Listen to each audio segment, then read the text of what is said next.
Homosexuality in the Bible. I want to first of all say, for whatever sessions you might have missed, they are all up to tonight up on the Facebook pages and in YouTube. And tonight I'll go on and share last week again, so everybody has easy access to that.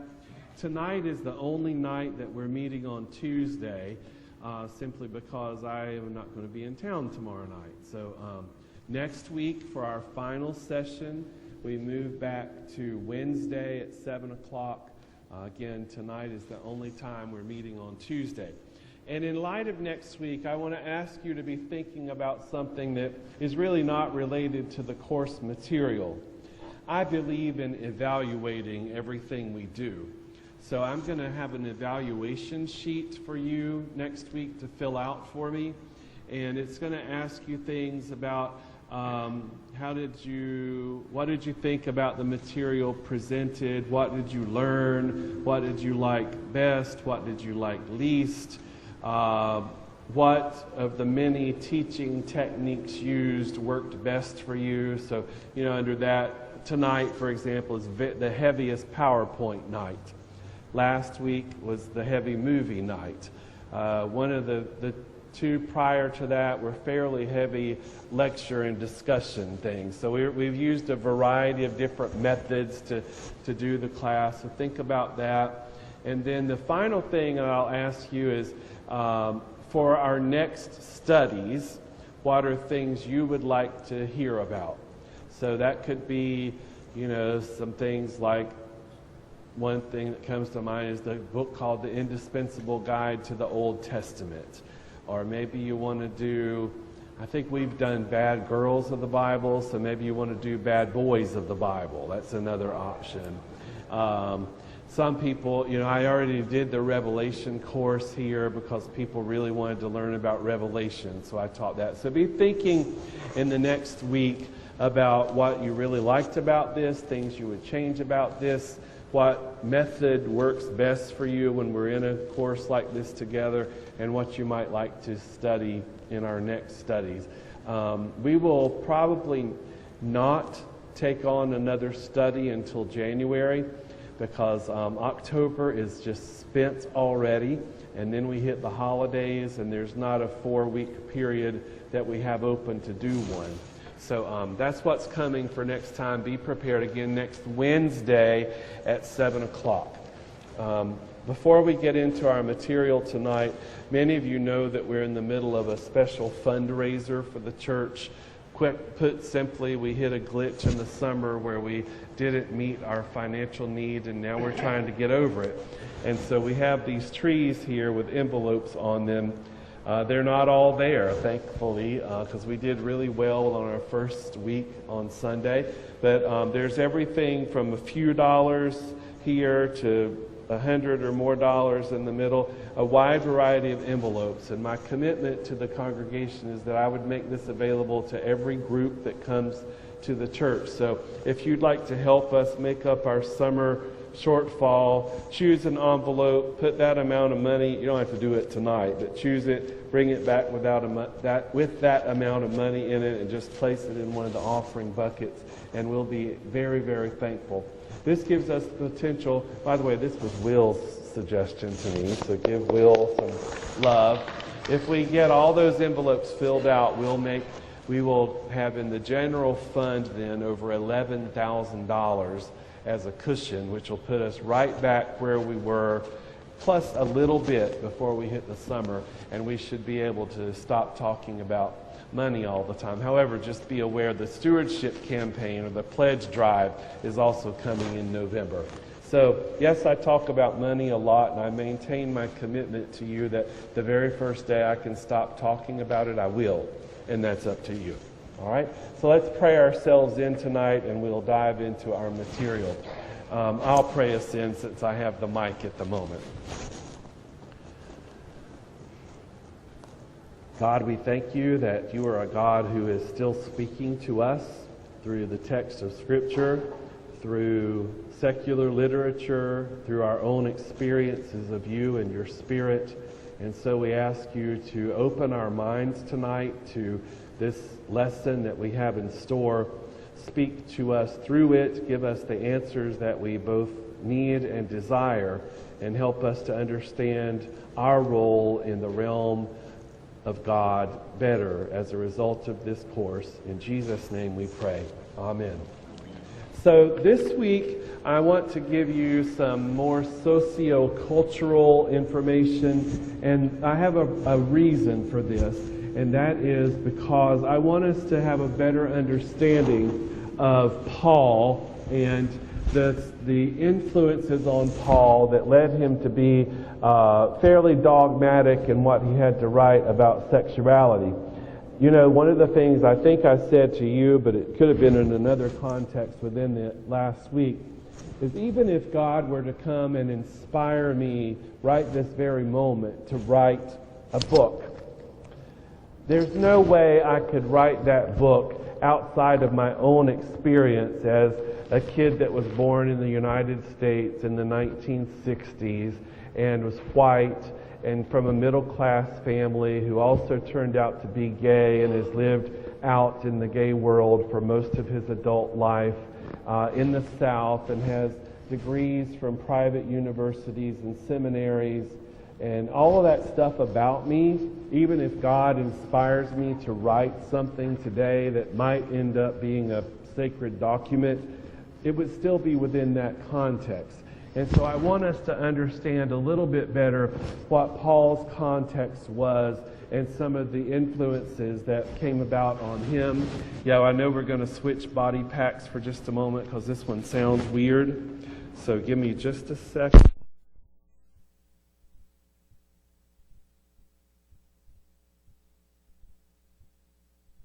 One second. There we go. Is that better? It sounds better to me. I can hear myself. So, let's consider some things about Paul, or some facts about Paul that put him in the position that some have falsely interpreted as being against us in the Bible. I talk about in my preaching how the Baptist Sunday School had such a profound impact on me. Some of you heard me talk about that little short, rotund Sunday school teacher that did such a fabulous job teaching me that God loved me, that I would never turn loose of that. Nobody could ever convince me otherwise. Well, Paul was also influenced by people and his environment, his neighborhood. Don't worry, I'm just going to keep going and they'll fix the sound. So I'm sure they'll get it and we'll be all right. So let's not worry about it. But Paul was also influenced by the environment and his neighborhood and the place where he grew up. And one of the things that we know about the Mediterranean world at the time is that prostitutes were very active. They would have found in a major city, kind of like you would in a major city, even in Pensacola, in the United States today, that people were involved in the world's oldest profession then, just like they are now, and that a lot of that business gets done on the streets, and sometimes people stand on street corners, and in some cities they're allowed to have brothels and places for people to go to practice that sort of entertainment, if you will. But one of the unique things about this day and time where we're looking at is that part of the providers of that sort of entertainment would have been boys, young boys, who would have also been very young, about, latency age, 10, 11, 12, 13. Remember, people were considered adults at a much younger chronological age than we consider adults today. And so what Paul might have experienced was witnessing people like him, boys like him, and as well as adults, and also the people who took advantage of those services.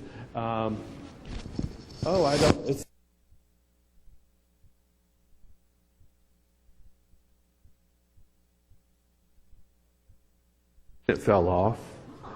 There. Maybe I never put it on, did I? Honey, when I start at 6 a.m., there's no telling what space I'll be in at 7 p.m. Now we're fixed. My fault after all. So anyway, he would have witnessed young boys involved in the business of prostitution. And the truth is that any slave auction, and remember this is generations, ages before we learn about the evils of slavery. So there might have been slave auctions, and he might have witnessed young boys who were on the streets without somebody to protect them actually being put up for sale and then purchased by pimps who would pay a lot of money for them and then sell them, many ways, sell their bodies to make up that money for also relatively high prices.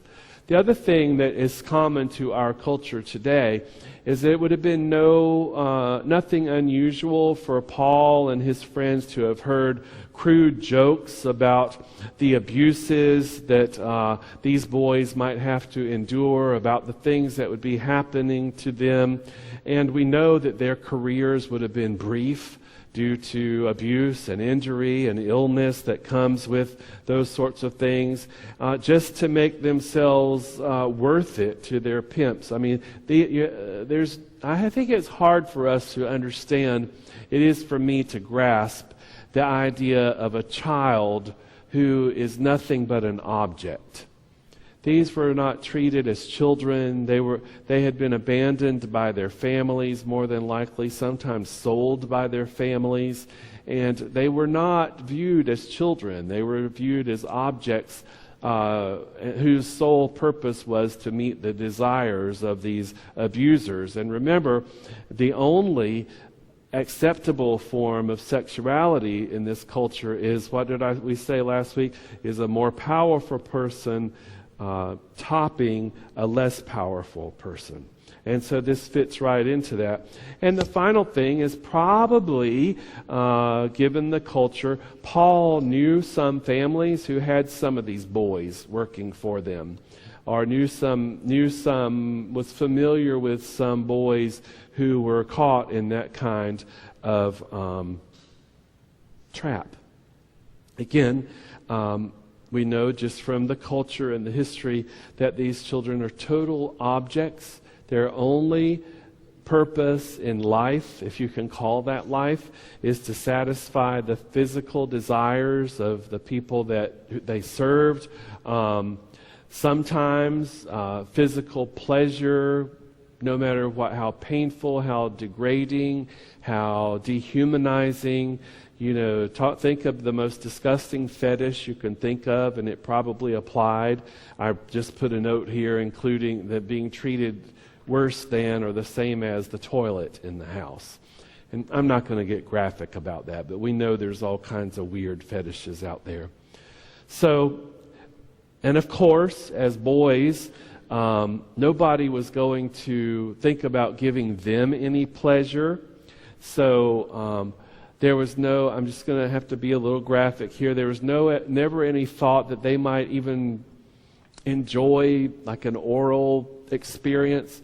Their clear role was to, and I don't know how to say it any more nicely than this, is to be a bottom for somebody who wanted to use their body for anal sex, and for any adult who wanted to come and had permission from the person whose control they were under, or wanted to pay to have access to them. It's if we think about it the way we think about children today, it's a horrible, as one of my friends here would say, it's just awful to think about what these children had to endure. And the other side of it is that, as is true in some places today, we know that this culture included flagrant pedophiles who would come and harass boys, sometimes boys in the schoolyard, sometimes boys around sporting events, and fortunately even sometimes boys and girls around faith communities, that this was also present in that time. And so how did they entice these boys into performing for them? We talked about this a little bit when we talked about patrons and pederasty in the last 2 weeks. But sometimes these boys, even though they were slaves, would have access to athletic training. You know, they could go to the best gym in town and they can work out and make themselves beautiful and desirable. And maybe that even when your whole life is about being abused, if you have the opportunity to look yourself in the mirror and think, I look good. No wonder I'm so popular. And you know, there's maybe some perverted sense of self-esteem that might come from that. They also had opportunities for cultural enjoyment. Maybe they went to the theater or to a drama, or maybe they went to some musical event, or culture was prevalent there just like it is today. And finally, two more things. They got access to money. The ones who worked for prominent people, sometimes, they didn't have, Chevrolet and Cadillac and Lexus in those days, but they got to drive the equivalent of a Lexus, a nice horse, a nice method of transportation. They had beautiful clothes, and many of them came, I don't know what the most prominent clothier is around here, but from a nice men's store, I don't know what to say, Brooks Brothers or someplace like that has decent clothes. I think of Don Allen's downtown because I think he has a nice store, but not Walmart clothing, but, the place they want to buy them, the Men's Warehouse or someplace like that. And also gifts.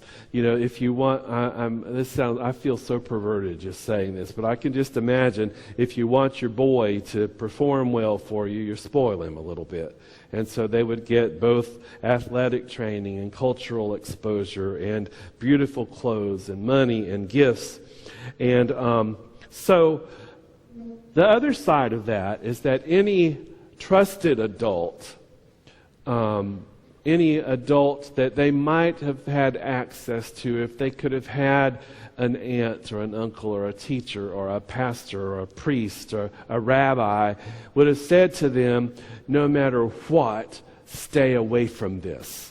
And this might be a point where people like us would think about, we got to find a youth shelter. And just to connect this a little bit, and I may repeat some of this later, but we know one of the reasons we work so much today on the issue of homeless, specifically queer youth, is that we know when our young people find themselves on the streets, usually because religious families have rejected them and thrown them out, the only way that they find to support themselves after just a very short amount of time is by selling their bodies. So I am talking about ancient Mediterranean culture, but I'm at the same time talking about 2015 and not too far away from here. But and sometimes when I was in Orlando, because it's a tourist place, we'd run into these kids or somebody would bring them to the church. I remember one family that I dealt with, the young man I think he was 15, and in Lake Eola Park in Orlando, and his father was a right-wing, conservative, grandfather it was, conservative Baptist preacher.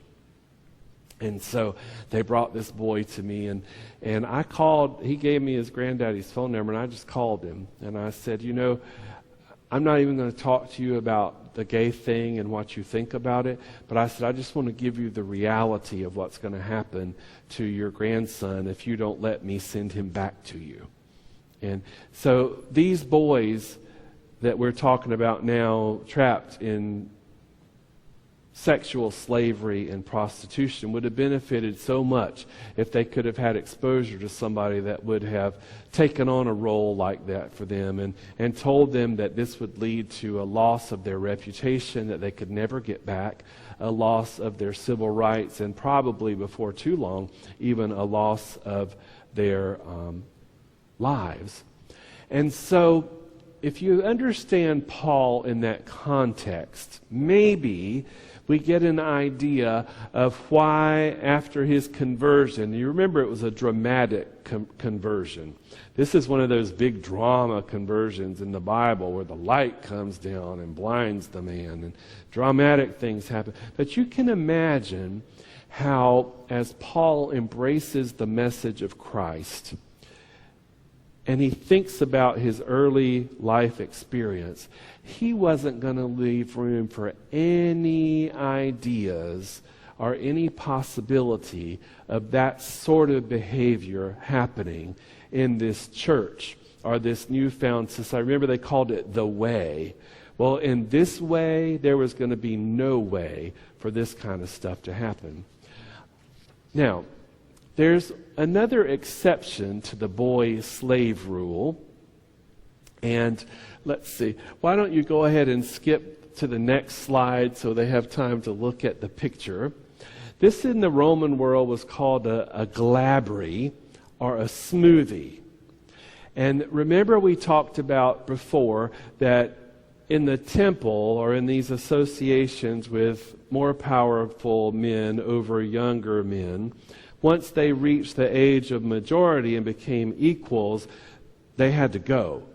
Otherwise, you can't, because you can't have two equals engaged in sexual activity together. Well, the exception was, in the Roman world, there might be an opportunity for one of these young men to remain there in sexual service as an adult. However, he would have to continue to dress like a boy and have all his body hair plucked out on a regular basis. Now, I don't want to talk too much about personal things, but for me, there's a fair amount of hair on my body. Let's just leave it at that. And there's no electrolysis, there's no laser. Shaving wouldn't do because it still doesn't feel smooth. They had to have every hair on their body plucked out on a regular basis, and it's just painful. It's torture.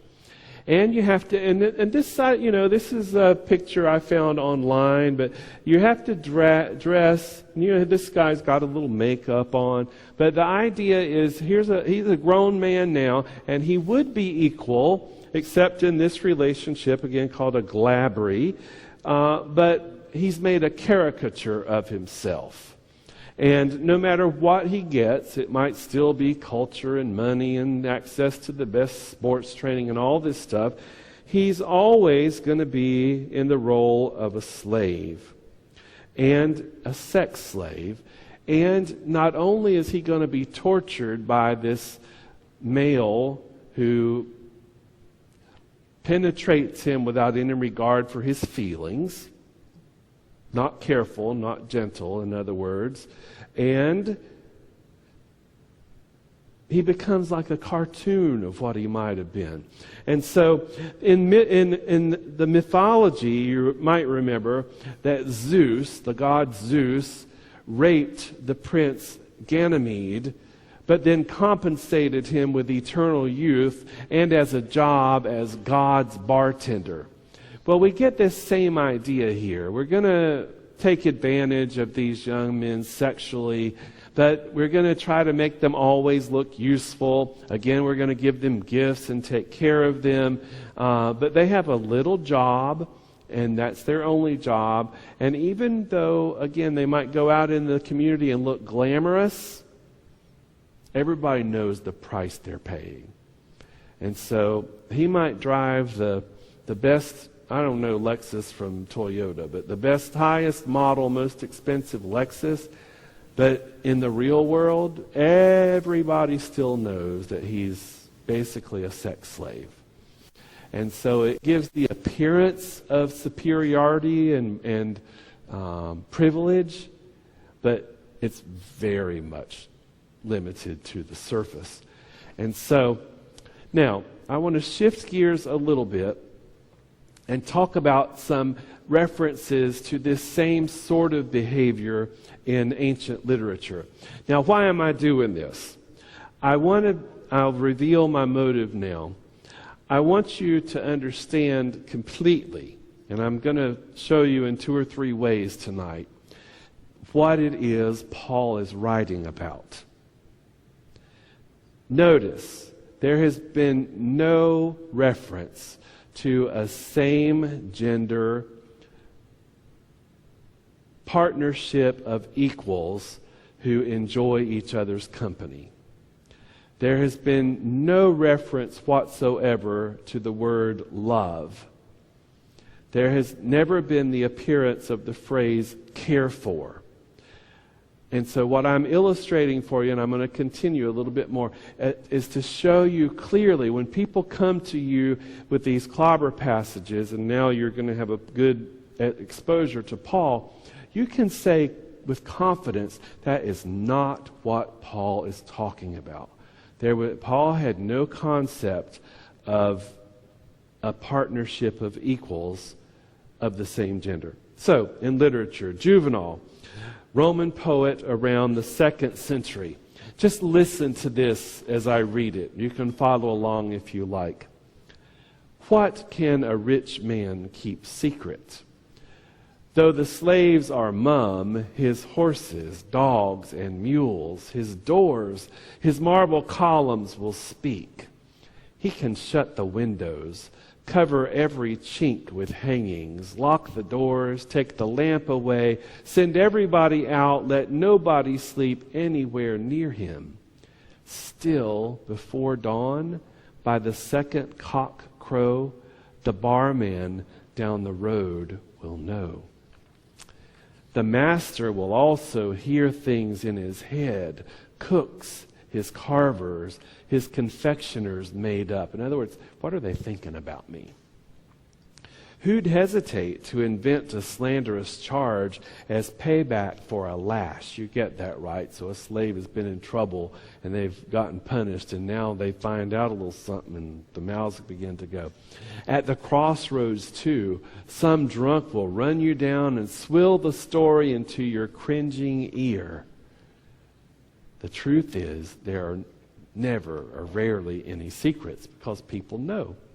So then there's another concept that shows up. And it's about closeted, protesting too much, quote, homosexuals, but only in the passive domain. So this is about bottoms, or about these boys, perhaps, that are now sex slaves. So picture a gallery of burly, maybe hairy, stone-faced perverts. I love that phrase. Burly, hairy, stony-faced perverts. And some of them look like effeminate people. Some of them look like tough, butch people shown in literature. Some of them look like real people. Some of them look like cartoons. They always have these stern, old-fashioned, moralist faces. I'm reminded of people that always, in our culture today, have stern, old-fashioned, moralist faces. Franklin Graham, Pat Buchanan, the Pope. Stone, moralist faces. And they're always ready to denounce other people. But the sad part about this is these are the people who should be allies. These are people who may understand the situation that these boys find themselves. Maybe they understand somehow how the powerful men got drawn into practicing this kind of behavior. But rather than understand and stand up and be allies, what happens? It happens in our community still today.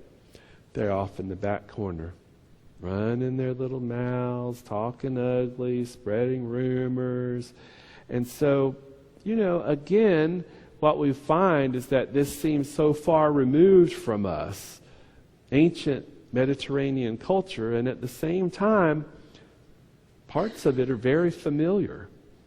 And so we still have a lot to learn. But in reality, when you consider all of that, I come up with this really important question about how any man could feel safe in his reputation for proper masculinity, when the only way you maintain your status is to be a man, To always be in control, to never let yourself relax, to never let anybody influence you, to be preemptive with verbal aggression and physical aggression, and to always be wondering about what somebody's going to say to you or about you, and thereby ruin your reputation. After all they had to do really is suggest that this powerful landowner or slave owner was messing around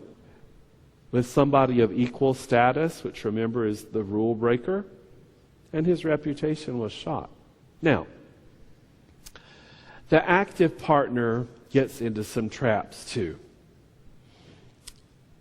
I want to think that maybe these folks had a conscience. And so imagine if you're the active partner, but there is absolutely nothing you can do to both preserve your reputation and break out of this pattern of callous behavior, abusive behavior. Even if I feel, putting myself in that time, even if I feel bad about it, I have to do it to maintain my own status. Even if, this powerful person wanted to change, he couldn't, because he would violate his status. And he basically, once you violate the rules of status, it's like being emasculated. And I've said this every time, ladies. I'm going to say it again. I don't buy into this kind of thinking. But once you lose your status, you're, quote, nothing but a woman. Now, again, that's not our thinking, but that's the way it was at the time. So I'm just telling you like it was. And then all these derogatory names get thrown around. Maybe he's effeminate too. Maybe he actually likes what he's doing with those guys. And so the guy, and I don't feel sorry for him too much, but I can just imagine this trap that somebody with a conscience might have gotten into, where he has to, in order to maintain the role in society, strut between his wives, concubines, girlfriends, female slaves, prostitutes, all of which he was expected to have, and his boys. And when society says that's what you're supposed to do, it can be really hard. Now, I'm not cutting them any slack. I think they should have gotten out of it, but they didn't know any better. It can be really hard to break out of that, and especially knowing that if you don't follow those societal roles, your reputation is going to be trashed. It could have been hard. And so in some ways, again, to meet the values of the day, this man's ability to penetrate both women and boys and these prostitutes was a signal of his moral uprightness. Remember, either last week or the week before, we discussed the fact that the moment of climax was the intense moment of worship. And so in some way in society, this man is fulfilling his requirement to be a morally upright person. Remember, in Latin, the word virtue in Latin comes from virtus, which literally translated, just literal translation, means manliness. You want to be a person of virtue? If you take it all the way back to the root, it means manliness. Virtuous woman, we talk about. If you really take it literally, a virtuous woman is manliness. Maybe not. It's kind of strange. Might also explain some of the women that get kind of take on a tough role. I don't think so, but anyway, in fact, society, the standards of society in that day, it's not an excuse. I'm not giving them any slack. I'm really not. I'm just telling you how it was. The standards of society in some ways pressured men into participating in this system of brutality and domination against people. So to keep it unmistakable that he had no sympathy for these boys or these prostitutes, Not only did he have to brutalize them, but then he was expected to go out and talk about it. Let me tell you what I did to that boy last night. Or, let me tell you what that boy did. He had to talk about it to maintain his own reputation. Even the details of these violent sexual attacks against these vulnerable young boys or young men. Remember, I said earlier, their reputations were shot. They lost their civil rights, and probably because of the brutality that they endured. I'm not even going to get into the disease aspect because I have no expertise on that whatsoever. But their lives were fairly short. But these guys were supposed to go out and brag about it. To take it one step further, sadly, the Greeks and the Romans actually held homosexual rape as divinely sanctioned. Now remember, one of the stories we talked about earlier was Zeus, the god Zeus, raping a male victim.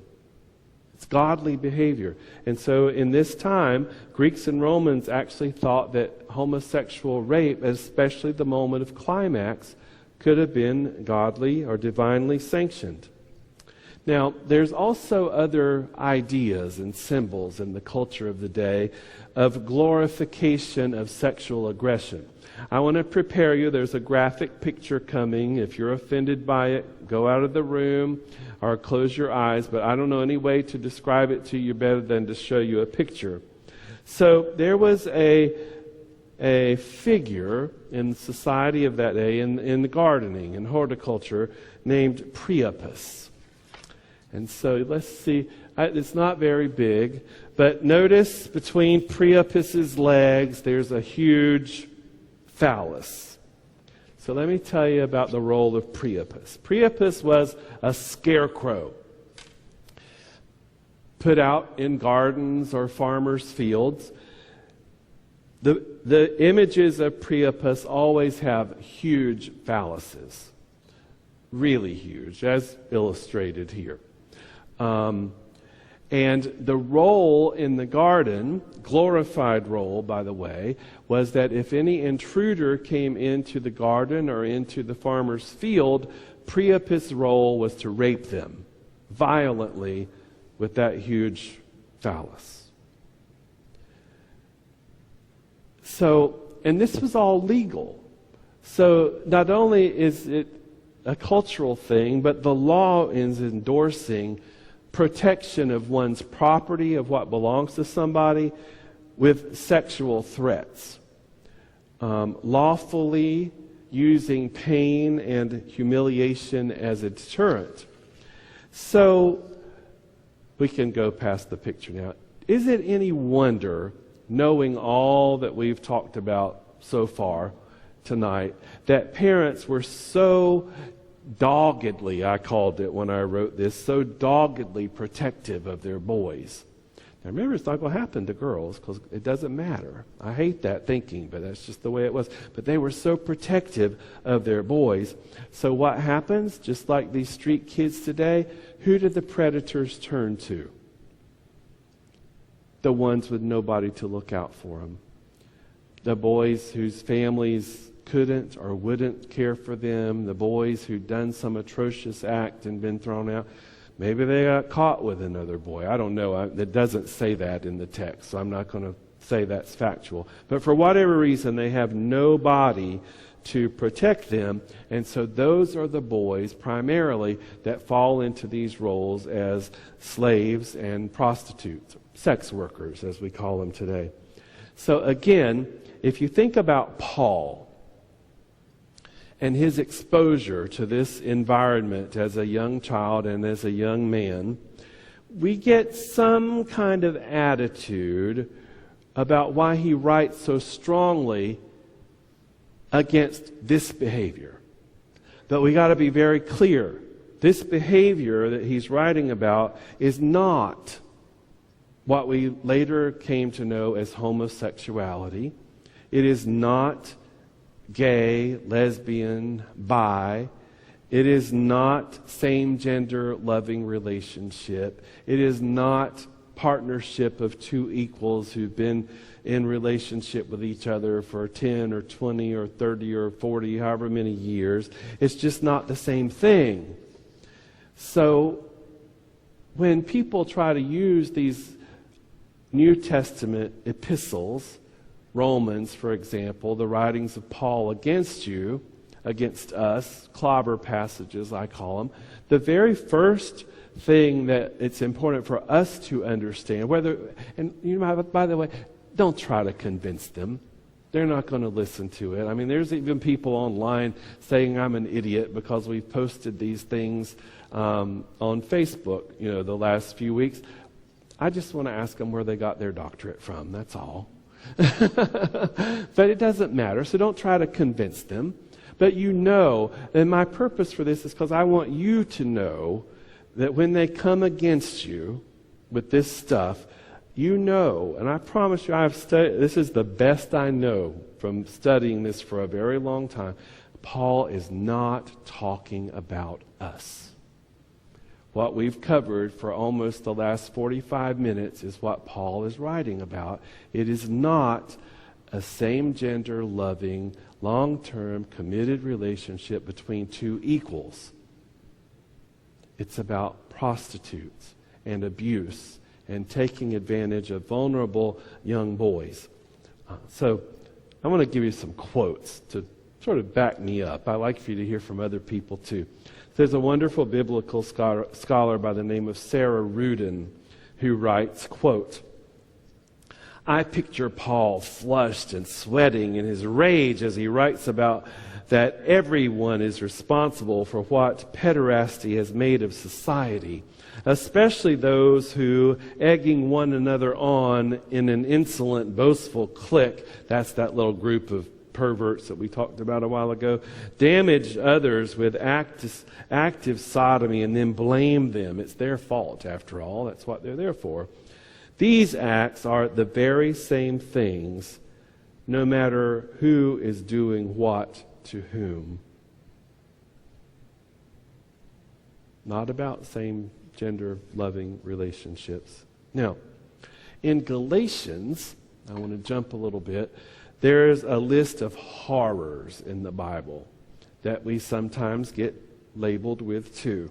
So I want to jump to Galatians, which is also the work of Paul, and highlight a few things. The list includes wickedness, evil, malice, covetousness, envy, deceit, craftiness, inventors of evil, gossips, slanderers, insolent, haughty, boastful, heartless, ruthless, and God-haters. How's that for a list? Say, ooh.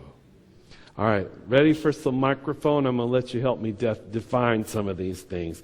Who has an idea what an inventor of evil, what does that mean, an inventor of evil?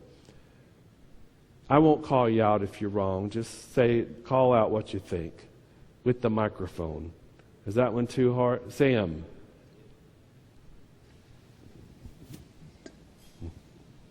I believe that an inventor of evil would be somebody who sees a weakness in another person and exploits that weakness.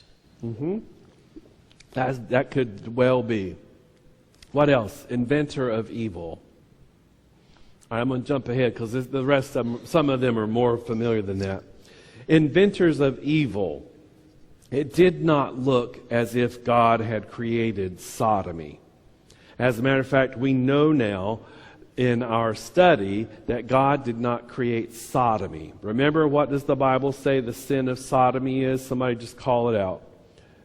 Come on. We've studied it in depth.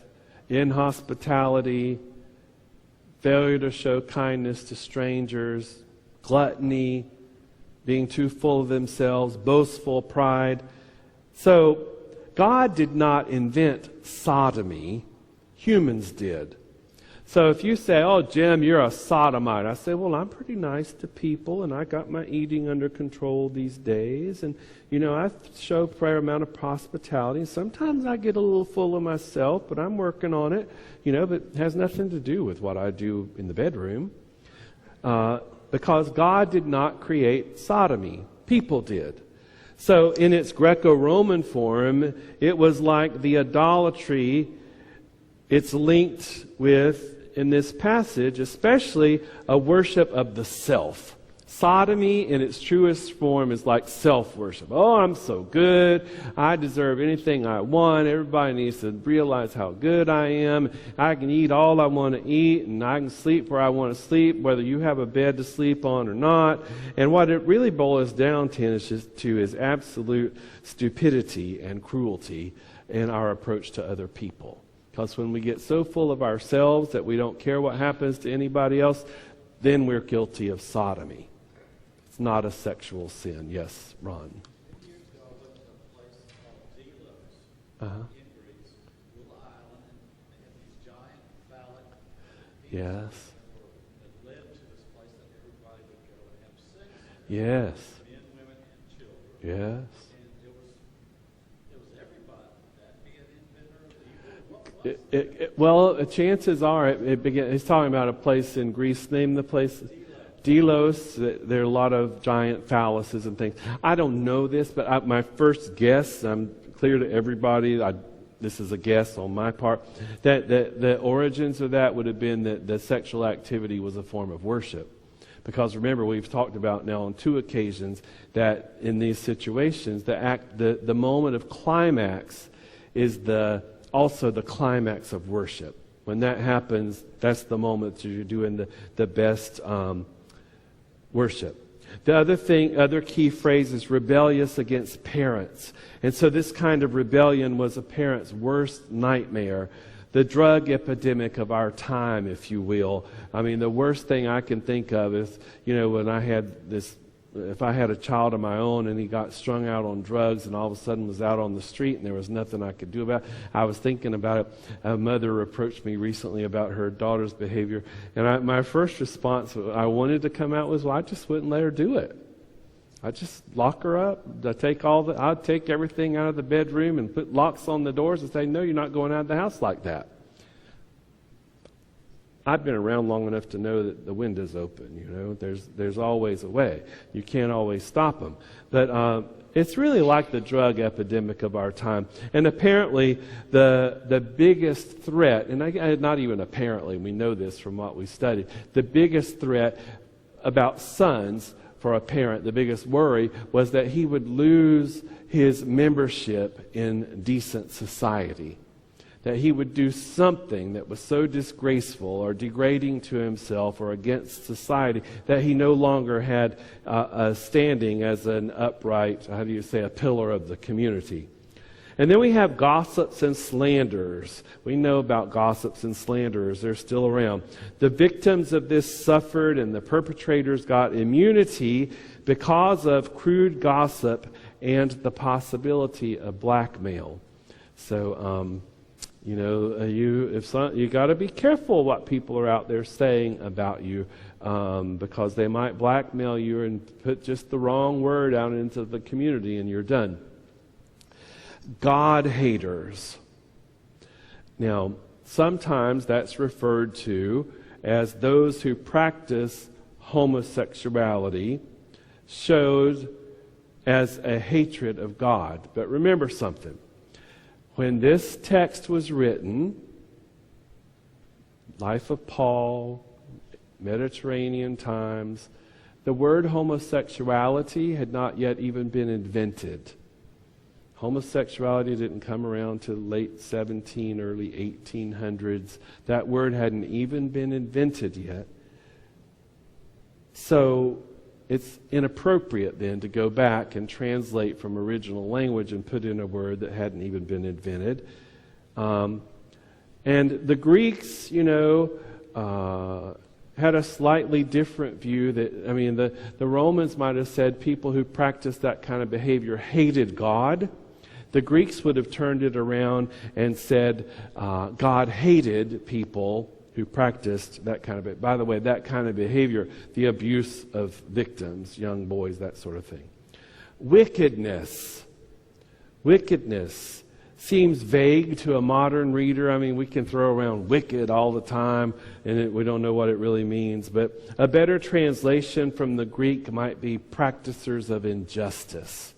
So if we are people who are constantly taking advantage of people, if we are constantly using people, those sorts of behaviors that contribute to injustice is probably more closely translated to what the Bible is saying there. It's really about hurting people, and when we intentionally hurt people, consider this, it's one of the best forms of for us to use of just showing contempt for God.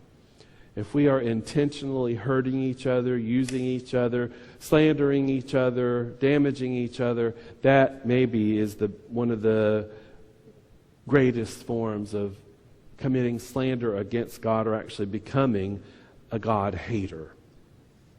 So, try this on.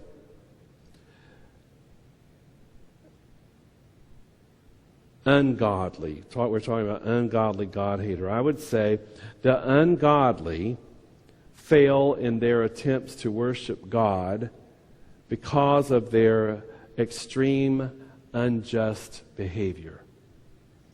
So here's my 2015 Jim version.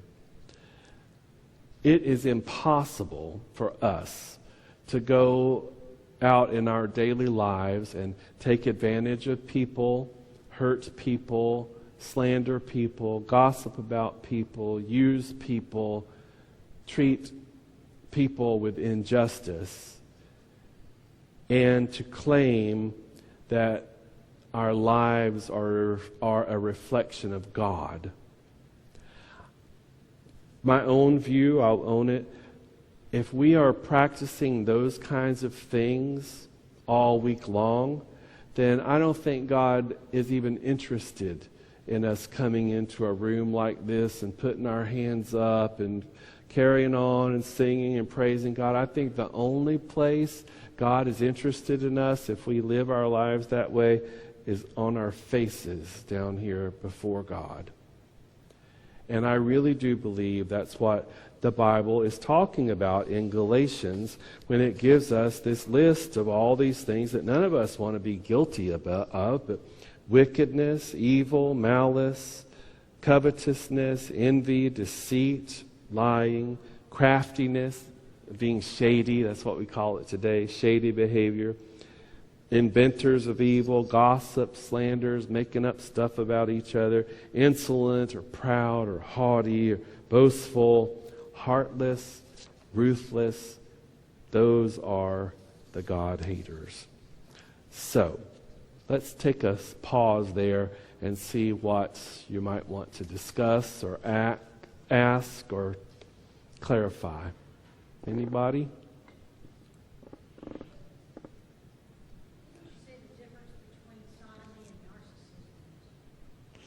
Well, I would say sodomy is perhaps a result of narcissism.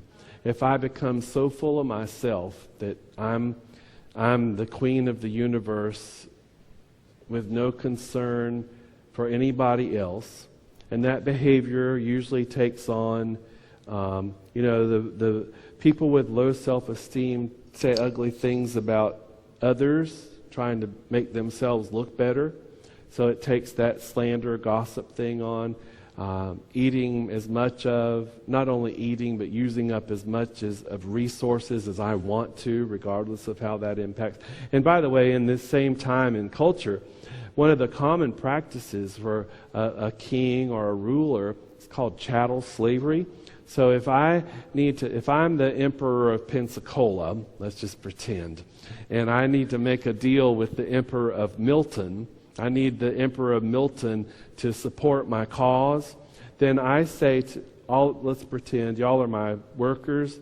By the way, you have families at home and everything, but I take you out of your families and send you down to Milton, or whichever way Milton is, to build that emperor a new palace.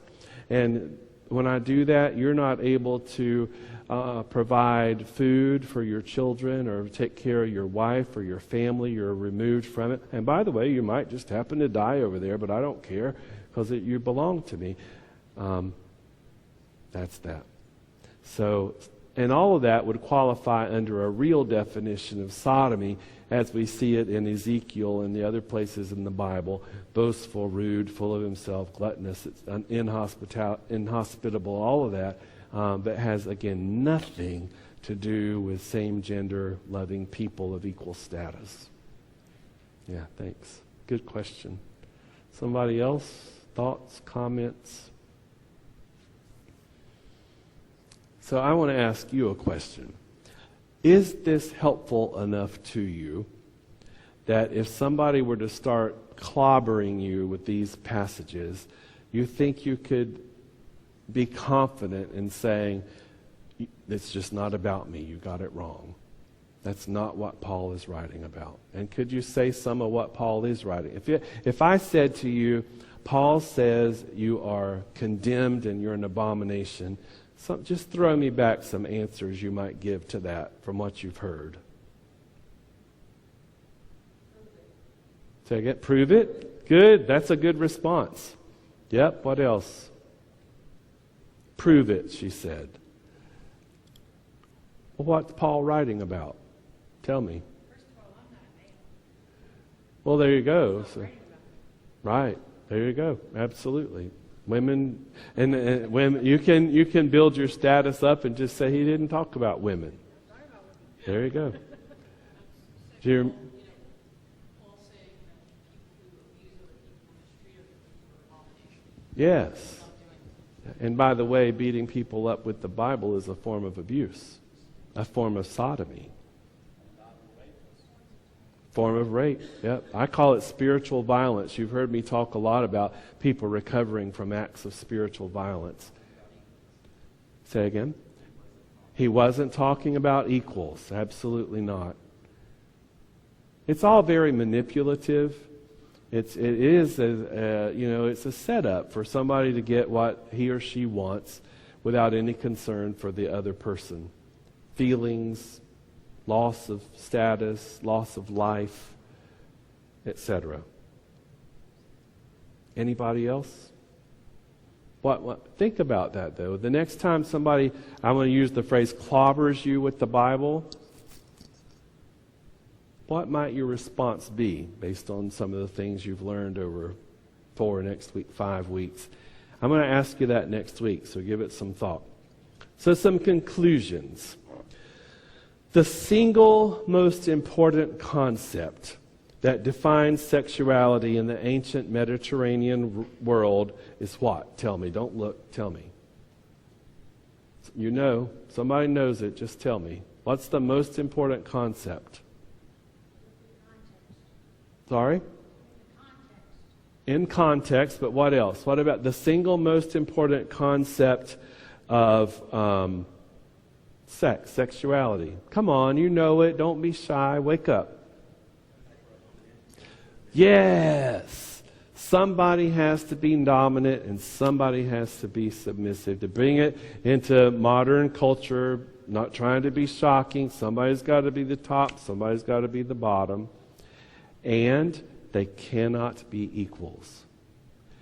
That is the single most important concept about sexuality in the ancient Mediterranean world, whether, by the way, we're talking about Egypt or Assyria or Greece or Rome. That is the way it is, that sexual acts approved, as if they need approval, but approved sexual acts never happen between equals. Never, never. If they're equals, they're not approved. It's all about a culture of dominance and submission. So, I want to show you some pictures and some quotes from these biblical scholars about all of this. So Mary Tolbert, let's go to her picture and I'll read you the quote. Pacific School of Religion, I think, is the second best seminary in the United States today, of course followed by Episcopal Divinity School, where I went. So Mary Tolbert says, this crucial social and political root metaphor of dominance and submission as the definition of sexuality rested upon a physical basis that assumed every sex act, required a penetrator and someone who was penetrated. Needless to say, this definition of sexuality was entirely male, not surprising in the heavily patriarchal societies of the Mediterranean. By the way, okay, I'm going to just say, oral doesn't count. So, for what it's worth, it's all about penetration is the only thing that matters. Flip to the picture of Reverend Elder Dr. Mona West, Director of MCC's Office of Formation and Leadership Development. And interestingly enough, Mona has a PhD from Southern Baptist Theological Seminary in Louisville, Kentucky. So it's interesting that a woman whose training is all from a Southern Baptist seminary would become an LGBT biblical scholar, or queer theology as we call it. Moment of coughing. Excuse me. Mona says, in these societies, the Mediterranean, ancient Mediterranean world, sexual acts between men did happen. But they happened in order to show dominance of one group of men or a man over another, especially in times of war. It was not uncommon for men who had conquered a foreign army to rape them in order to show that they were dominant and of a higher status. So we talked about that briefly last week. In war, one of the privileges, if you want to call it that, but by the way, privilege comes with expectation. You don't really have a choice. If your army wins, then it's part of your privilege / expectation to rape the army that you beat. Now, why? Somebody tell me why. It's not enough just to win the war. Why? Say louder so I can hear you. Chris. Humiliation and dominance. And, say again? Dominance, submission. There's a very important point though. Ownership, absolutely. Once you've been penetrated, you're not a man anymore.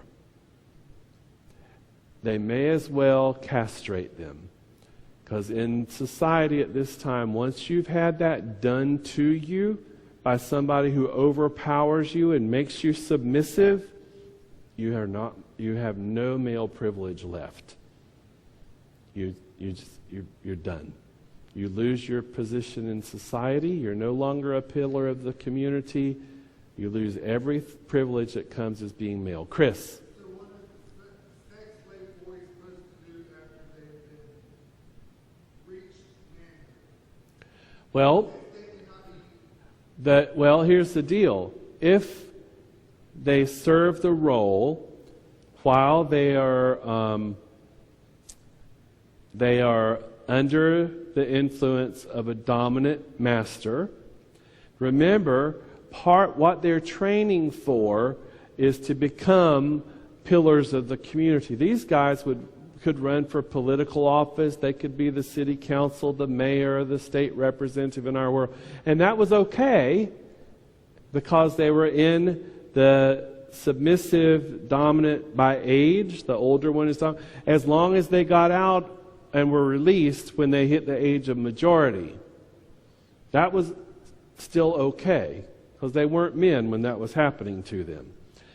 The ones who stayed past the age of majority were the ones who lost everything because that's when the relationship became inappropriate because now we have dominance of one who is equal. So basically, men, boys that stay, basically were dominant. The master was their sugar. Yes. In today's world, it's a daddy. I mean, it's the same thing. I mean, if you're in gay male culture, I'm not going to make any judgments on it, but a lot of older men have boys. And part of being somebody's, they call daddy, somebody being a daddy spoils the boy, gives him money, buys him pretty things, treats him nice, same kind of thing. Yeah, but the problem came when the boys became equal with the masters and stayed. That's when it became inappropriate or out of bounds. Others, is this totally shocking to you? No, it shouldn't be on week 4. All right. Yes. But in today's society, so many male couples are versatile. Uh-huh. Again, the comment is in today's society, so many couples are versatile, or they switch roles. And just further evidence that this is absolutely not what the Bible is talking about. When Paul writes these so-called clobber passages, the whole first 45 minutes tonight was what Paul had in mind, not a partnership of two equals who love each other and care for each other and commit to be together for the rest of their lives. Others? Comments, questions, concerns, things that are hard for you to embrace? It's okay if you think I'm wrong. Are you saying that at that time that there were no what we would call healthy gay relationships? I'm saying that I would never say there were none, but the part I would say is that there was no, if they existed, that more than any of us have ever known, they made every possible effort to keep it secret. I don't buy that. Mm-hmm. Because I think that there's enough people who are in this room who would tell you they've lived that life. Mm-hmm. That didn't happen in the Mediterranean. That happened in a Christian world Mm-hmm. this millennium to where, it's not that, it's, Well, by societal standards, I think we've come a long way in the last 20 years. But by societal standards, I believe they probably existed, but they had to be so tightly secretive about it because, again, the relationship between two equals would not be tolerated.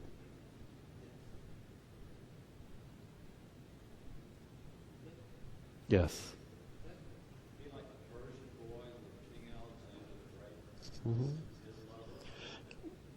Yeah, and I'm not saying King David was Saul's boy, but certainly David and Jonathan, and there's all sorts of implications. The Roman centurion that we talked about, I think, last week, that came to Jesus asking Jesus to heal his boy, and Jesus did. There's definitely age between them.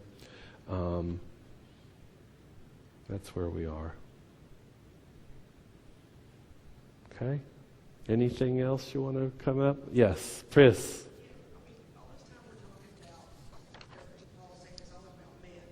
Yes.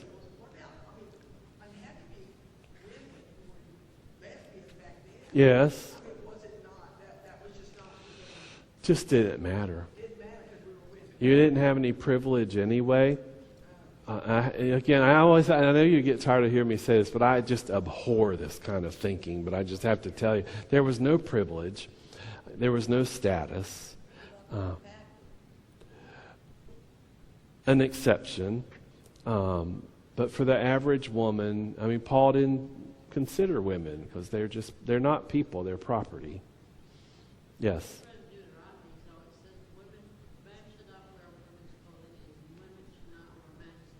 Right? Now, do you remember what we learned about holiness codes? I don't know if you were here. So one of the things we learned about was that even if we believed that those codes meant our literal interpretation, you had to be a Jew living in that region at that moment in time, those are the only people that any of that Levitical, Deuteronomic code applied to. So none of us in this room that I know of are Jewish by birth. None of us lived in that time. So if they applied at that moment in time, that moment has certainly long since passed, according to the interpretation by biblical scholars, Hebrew Bible scholars, of the requirements for those rules to apply to a person. All right, let's take a few steps further. I see some troubled looks. If you want to talk about it, do. All right, so clearly some conclusions. Number one, Paul had no concept of a modern day same gender, same sex loving couple or relationship. And therefore, Paul could not have written about what he had not experienced. Illustration, if I tried to write a book about deep space, it would be ridiculous. Because I've never been to deep space. I don't understand how airplanes get off the ground, much less a rocket or a spaceship. So I couldn't do that. And so not having been exposed to people like us, Paul was not able to write about us. But what Paul did know a lot about from his cultural experience was abusive relationships where people took advantage of each other. And again, they always involved imbalances of power between adults and children, masters and slaves, mentors and mentees, or other forms of power and lack of power relationships. 5, often these physical relationships continued after the penetrated or the less dominant one became an adult, thereby violating the societal rules that equals were not allowed to have sex with each other. And that is when it became an issue. 6, Paul sees this behavior through the eyes of a child who both witnessed this happening and had a legitimate fear that it might happen to him. 7, in Paul's view, this behavior, not what we know as same-gender loving relationships between equals, was a worship failure. Remember, some of this happened in the temple. Some of this, as we saw earlier tonight, was responding to a divine imperative, responding to the role model of a god like Zeus, who was a known rapist. So it was a worship failure due to the violence involved. So of course, when Paul is writing to the Galatians or to the Romans or whomever, he's telling them, don't have this failure in your worship. Don't bring this practice in. Don't do it. Avoid it at all costs. Because Paul's number one goal in life after his conversion was to build up this concept of the way, which became the church. Program note, Jesus did not come to establish the church. That was not Jesus' idea. Much of what we know about the church originates with Paul. I love number 9, as simple as it is. None of these passages, either Hebrew Bible or New Testament, that we've discussed over now 4 weeks, label any of us as monsters or abominations or God haters. They just don't. That's not what the Bible says. And to use them that way represents not only a specific misunderstanding of what Scripture says, but I believe for people who are well-trained, who have seminary degrees and should know better, I believe it also represents an intentional act of spiritual violence, which is completely counter to the God that I know and serve. Yes. So then tell me, what does Matthew 16:18 mean? Read He it. says, when he says to Peter, that you are Peter, and upon this rock I will build my church. It's very controversial amongst biblical scholars. I'll get to you in just a second. Some people wonder, well, first of all, you have to consider the translation from the original language. But secondly, people wonder if Jesus is talking about himself, if Jesus is talking about building up the realm of God, building up the kingdom, as I call it, the kingdom of God, those sorts of things. And some people believe he points at Peter and says, because the translation of Peter is rock, upon your rock, I'm going to build up my kingdom. Now, I have a little question about that, because knowing humanity, humankind as we all do, I think Jesus was smart and knew that anything that was built on a human's faith experience would be fallible. Yes, you had a question or comment. Wasn't that during the time when Jesus questioned Peter, who do you say that I am? Right, And that's when he told him that you are the Christ. right. And was that not based off of him becoming that rock from out of previous maybe denial? Probably, possibly. I mean, we'd have to look at the whole book and take it back to, but the concept that we have of church, organized church, building church, people that come together and meet on a regular basis, is a concept that occurred after Jesus. It just is. So.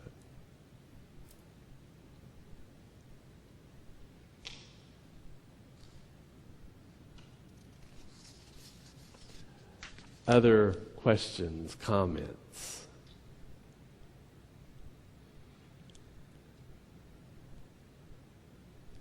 No?